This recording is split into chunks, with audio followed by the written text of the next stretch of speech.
I was naked. Not metaphorically. I mean completely bare, dripping wet towel, hanging on a hook hair damp from the steam. It was just past midnight.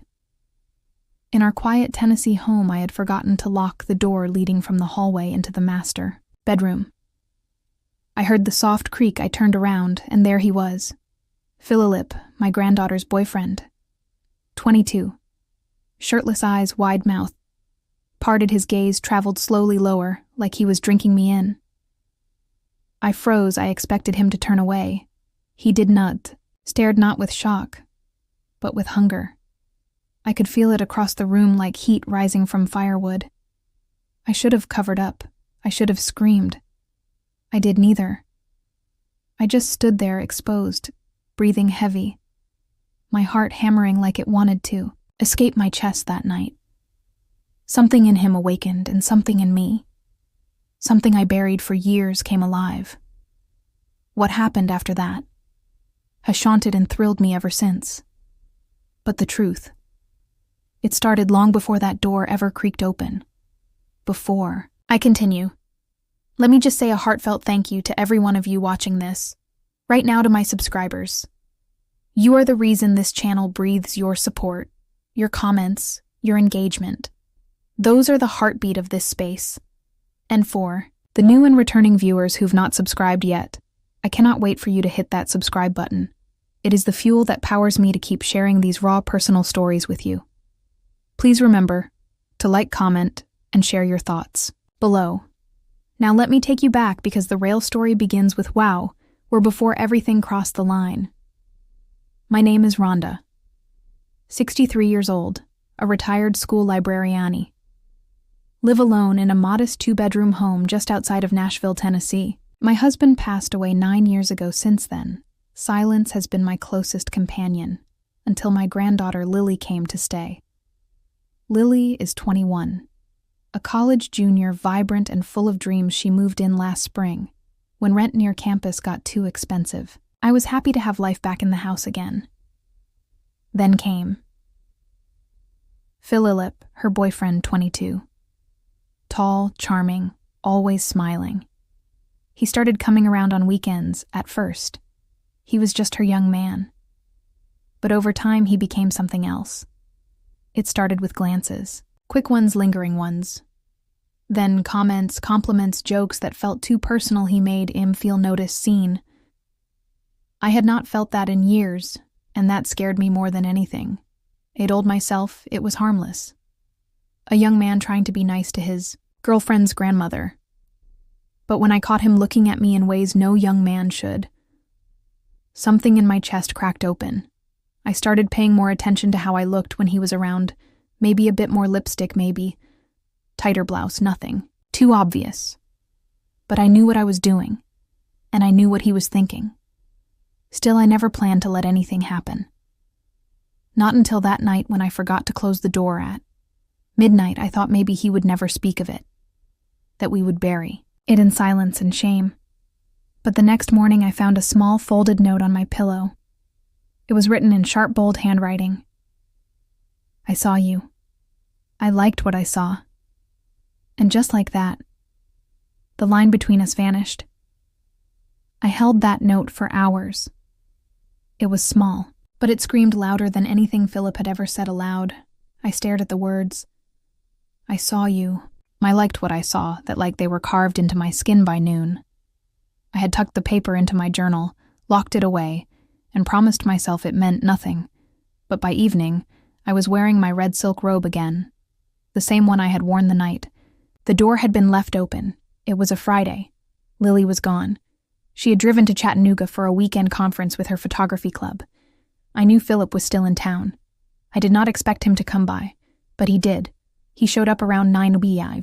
and said he forgot his charger in Lily's room. He walked in like he owned the air, and I felt it shift the silence between us, stretched tight and dangerous. I offered him a glass of wine. He accepted. We sat in the living room pretending this was casual. He watched me sip. I watched him breathe. My hand trembled just slightly as I placed my glass down. Did you get my note? He asked, eyes locked on mine. I could barely speak. I nodded. And depressed, I swallowed. You should not have written that, but I did. He leaned closer, his fingers brushing my knee. My skin lit up like a match had struck it. His hand stayed there firm. Confident, no hesitation. You are beautiful. Rhonda, he said. I have been trying not to think about you, but Ido all the time. I should have stopped him. I should have stood up. But instead I looked into his young, hungry eyes and whispered the truth I had buried for years. I have been lonely for a long time. Philip, his lips met mine before the sentence could settle. It was soft at first, like a question. Then it deepened his hands, gripped my waist, pulling me into him. Like gravity itself had lost all control, I felt every inch of his youth, hard muscle. Urgent breath and raw desire, my robe slipped off my shoulder. His lips followed its trail down to my collarbone. I gasped. My body betrayed my age, begging for what it had been denied for so long. He laid me down on the couch right there in the same room I had read bedtime stories to Lily as a child. Shame and lust tangled inside me like snakes. His mouth explored me like he had dreamed of. This mapped it out, and I let him. God help me, I let him. The sounds, the scent of wine and sweat, the heat between us. I had never felt more alive or more wrong. He whispered things in my ear that no 22-year-old should ever say to a woman my age. He touched me in places that had forgotten what passion felt like, and I responded like a woman who had been starving. But that moment did not last, because the next morning, as the sun poured through the blinds, I opened my eyes to a shadow standing at the doorway. It was Lily. She had come back early and she saw everything. Her face was frozen, her eyes wide with disbelief. Philip sat up in panic, grabbing his jeans. I reached for the blanket, but it was too late. She turned around, without a word, tears already building. The door slammed. I could still hear it echoing inside me long after it shut. I ran after her, but she was already in the car. The engine roared, to life, and she peeled out of the driveway like she was running from a crime scene. And maybe she was stood there barefoot in my robe, shame gripping me like a noose. My skin still smelled like Himi.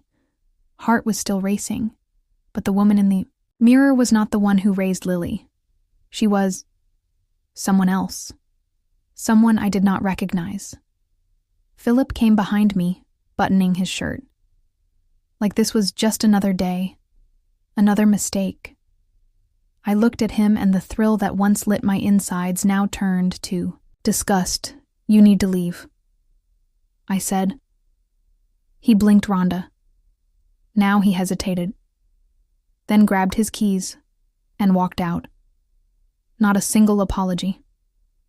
No look of regret. Just the same smirk he had when he first crossed the line. I sat on the edge of my bed, hands shaken. My mind flooded with memories of Lily, her laugh, her trust, the way she used to curl up beside me on movie nights and call me her safe place. I had shattered that with my own hands. 3 days passed before she returned. When she walked, and her eyes were swollen, and her shoulders sagged like she had been carrying the weight of betrayal. She did not scream. She did not hit me. She just sat across from me at the kitchen table. I thought you loved me. She said, I do. I whispered, I always will. Then why? Him. I had no answer that could make sense of what I had done. I had fallen into something forbidden, something dangerous. I mistook attention for affection. I let my body silence my conscience. And in the end, I broke the one person who had never stopped believing in me. Lily moved out a week later. She never said goodbye, just packed her things quietly while I watched from the hallway, unable to speak. I wanted to beg. I wanted to crawl on my knees, but I knew it would only dig the hole deeper. As for Philip, he disappeared, blocked. Her number ghosted us both. He got what he wanted, a taste of danger, a moment of power, and vanished. And me, I sit alone. Now the house is quieter than ever. I replay that night like a punishment. The door I forgot to close at midnight did more than let him in it. Let something out. something I can never put back. Loneliness is a heavy thing. It creeps in like fog and convinces you that any touch is worth the cost. But some costs are too high. I lost my granddaughter. I lost myself and all for one night of feeling alive. If you made it this far, I want to hear your thoughts. Drop a comment and tell me what this story made you feel. Would you have forgiven me if you were Lily? Or would you walk away too? Please remember to like, share, and subscribe if you have not already. Your support is what keeps these real, raw stories flowing. Until next time, guard your doors and your heart.